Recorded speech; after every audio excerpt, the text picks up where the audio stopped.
ഹരേ കൃഷ്ണ. എല്ലാവർക്കും മാധവത്തിലേക്ക് സ്വാഗതം.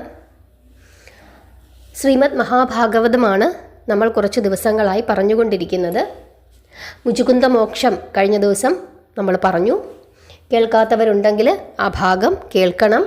നമ്മുടെ ചാനലിൽ കിടപ്പുണ്ട്. അതുപോലെ പ്ലേലിസ്റ്റിൽ പ്രത്യേകം മഹാഭാഗവതം എന്ന ഒരു ഫോൾഡറാക്കി, ഭാഗവതം എന്നൊരു ഫോൾഡറാക്കി ഇട്ടിട്ടുമുണ്ട്.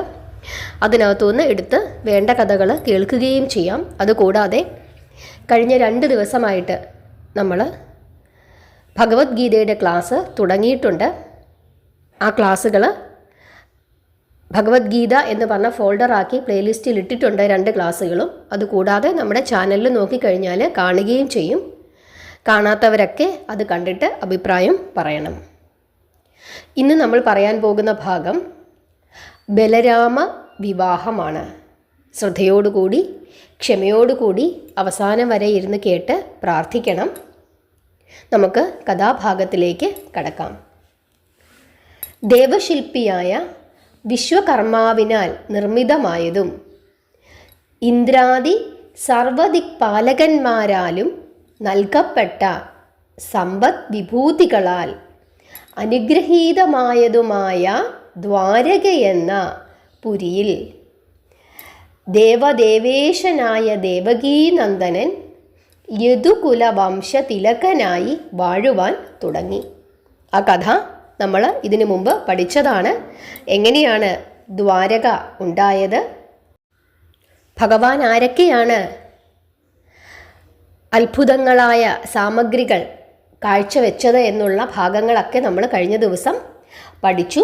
അങ്ങനെയുള്ള സർവവിധ സമ്പത്തുകളും നിറഞ്ഞ അനുഗ്രഹീതമായ ദ്വാരക എന്ന പുരിയിൽ ദേവദേവേശനായ ദേവകീനന്ദനൻ യദുകുല വംശത്തിൻ്റെ അധിപനായി വാഴുവാൻ തുടങ്ങി എന്നാണ് ഭാഗവതത്തിൽ പറയുന്നത്.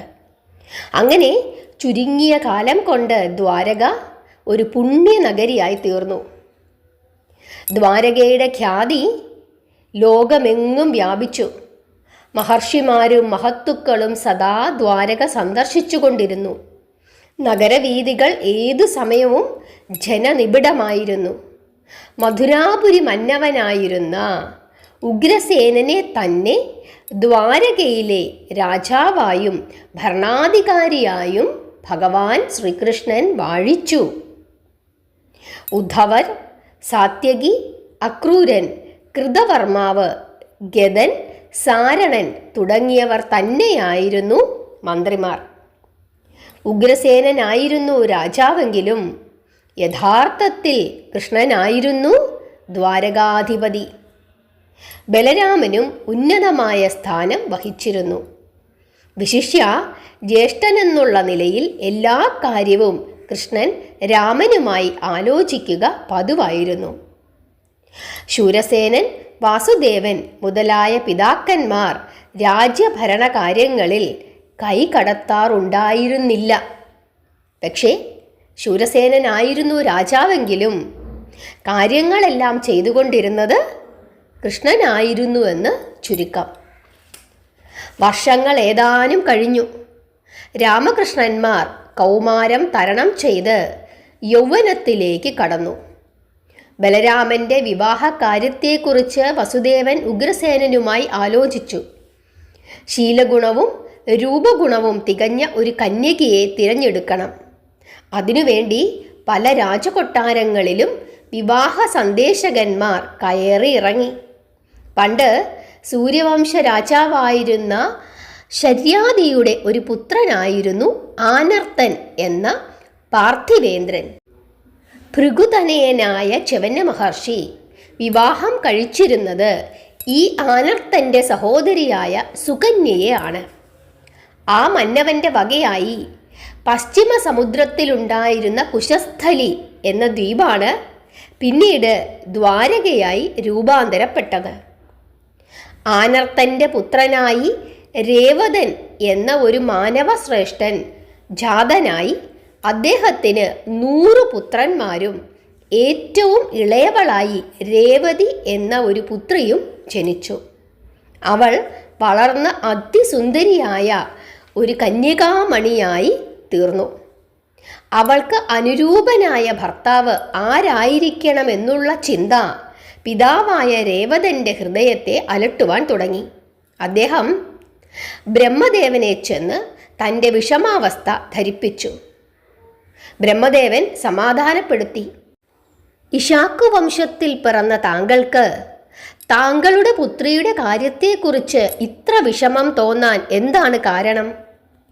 താങ്കൾ വിഷമിക്കണ്ട. ഇവൾ എന്നു വിവാഹം കഴിക്കുന്നുവോ അന്നുവരെ നിത്യകന്യകയായിരിക്കും. ഇവളുടെ സൗന്ദര്യത്തിനും പ്രായത്തിനും വ്യത്യാസം വരികയില്ല. യുഗങ്ങൾ കഴിഞ്ഞ് ദ്വാപരയുഗത്തിൻ്റെ അന്ത്യഘട്ടത്തിൽ വസുദേവൻ എന്ന യാദവ ശ്രേഷ്ഠന് അനന്താംശം കൊണ്ട് ബലഭദ്രൻ എന്ന നാമധേയത്തിൽ ഒരു പുത്രൻ ജനിക്കും. അന്ന് ആ കുമാരൻ ഇവളെ വിവാഹം കഴിക്കും.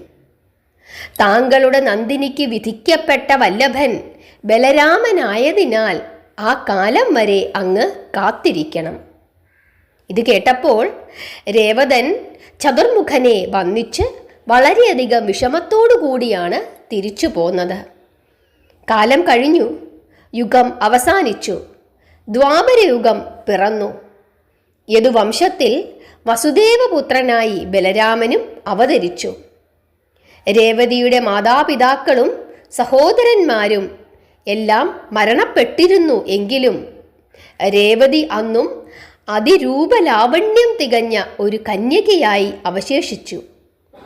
അവളുടെ പ്രായത്തിനോ ആകൃതിക്കോ യാതൊരു വ്യത്യാസവും വന്നതുമില്ല. ബ്രഹ്മദേവന്റെ നിയോഗമനുസരിച്ച് ബലഭദ്രൻ രേവതിയെ വിവാഹം ചെയ്ത് ദ്വാരകയിലേക്ക് കൊണ്ടുപോന്നു. ദ്വാരകയായി തീർന്നിരിക്കുന്ന ആ ദ്വീപ് ഒരു കാലത്ത് അവളുടെ പിതാമഹൻ്റെ വകയായിരുന്നു എന്നുള്ള ആ രഹസ്യം ഒരുപക്ഷേ രേവതി അറിഞ്ഞിരുന്നോ എന്നതും സംശയം തന്നെയാണ്. ഈ വിധമാണ് ഭാഗവതത്തിൽ ബലരാമ വിവാഹം വർണ്ണിച്ചിരിക്കുന്നത്. എന്നാൽ മറ്റു ചില പുസ്തകങ്ങളിൽ രേവതിയുടെ അച്ഛൻ ബ്രഹ്മദേവനെ കാണാൻ പോയി എന്നും അവിടെ മകളുടെ വിവാഹത്തെക്കുറിച്ച് ആശങ്ക അറിയിച്ചുവെന്നും ഭൂമിയിലെ സമയക്രമവും ബ്രഹ്മലോകത്തെ സമയക്രമവും വ്യത്യാസമുള്ളതിനാൽ അദ്ദേഹം മകളുമായി തിരിച്ചു വന്നപ്പോൾ ആ യുഗം അവസാനിച്ചിരുന്നുവെന്നും ദ്വാപരയുഗം തുടങ്ങി അതേതാണ്ട് അവസാനിക്കാറായ കാലഘട്ടമായിരുന്നുവെന്നും പറയുന്നു. അതുകൊണ്ട് അദ്ദേഹം തിരിച്ചു വന്നപ്പോൾ പ്രകൃതിയാകെ മാറിയിരിക്കുന്നുവെന്നും അവിടെ ഉണ്ടായിരുന്ന ജനങ്ങളുടെ വലിപ്പത്തിന് വ്യത്യാസം ഉണ്ടായിരുന്നുവെന്നും ഒക്കെ പറഞ്ഞ് മറ്റൊരു കഥ കേൾക്കുന്നുണ്ട്. അങ്ങനെ അദ്ദേഹം ഇവിടെ വരികയും ബലരാമനെ കാണുകയും അങ്ങനെ ബലരാമന് വിവാഹം കഴിപ്പിച്ചു കൊടുക്കുകയും ചെയ്തു എന്നും അങ്ങനെ ഒരു കഥ കേൾക്കുന്നുണ്ട്. ആ സമയത്ത് ബലരാമനേക്കാൾ ഉയരം കൂടിയവളായിരുന്നു രേവതി എന്നും അങ്ങനെ രേവതിയെ തൻ്റെ കലപ്പ ഉപയോഗിച്ച് താഴോട്ട് വലിച്ചുവെന്നും അങ്ങനെ രേവതിയുടെ പൊക്കം കുറഞ്ഞുവെന്നും ചില പുസ്തകങ്ങളിൽ എഴുതിയിരിക്കുന്നതായി വായിച്ചിട്ടുണ്ട്. പക്ഷെ ഭാഗവതത്തിൽ ആ വിധത്തിലല്ല പറഞ്ഞിരിക്കുന്നത്, ഇതേപോലെയാണ് പറഞ്ഞിരിക്കുന്നത്. എന്തുതന്നെയായാലും ബലഭദ്രൻ രേവതിയെ വിവാഹം കഴിച്ചു എന്നുള്ളതാണ് ഒരു പരമാർത്ഥമായ കാര്യം. രണ്ടുപേരും രണ്ട് യുഗങ്ങളിൽ ജീവിച്ചിരുന്നവരായിരുന്നു എന്നുള്ളതും പരമാർത്ഥം. ഇങ്ങനെയാണ് ബലരാമ വിവാഹം നടന്നത്. നാളെ വളരെ വിശേഷപ്പെട്ട മറ്റൊരു ഭാഗമാണ്, എല്ലാവരും കേൾക്കണം. ഭഗവാന്റെ വിവാഹം, രുക്മിണീ സ്വയംവരം. ആ ഭാഗം എല്ലാവരും കേൾക്കണം. രാത്രി 8:30 മണിക്കാണ് നമ്മൾ വീഡിയോ ഇടുന്നത്.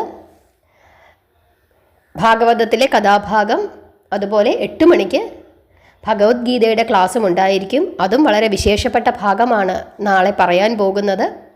അതുകൊണ്ട് 2 വീഡിയോയും എല്ലാവരും കാണണം. ഒരു 8 മണി മുതൽ ഒരു 9 മണി വരെ മാധവത്തിൻ്റെ കൂടെ ചിലവഴിക്കണം. തീർച്ചയായിട്ടും അതുകൊണ്ട് നിങ്ങൾക്ക് ദോഷമൊന്നും ഉണ്ടാവുകയില്ല, ഗുണം മാത്രമേ ഉണ്ടാകൂ. ഹരേ കൃഷ്ണ.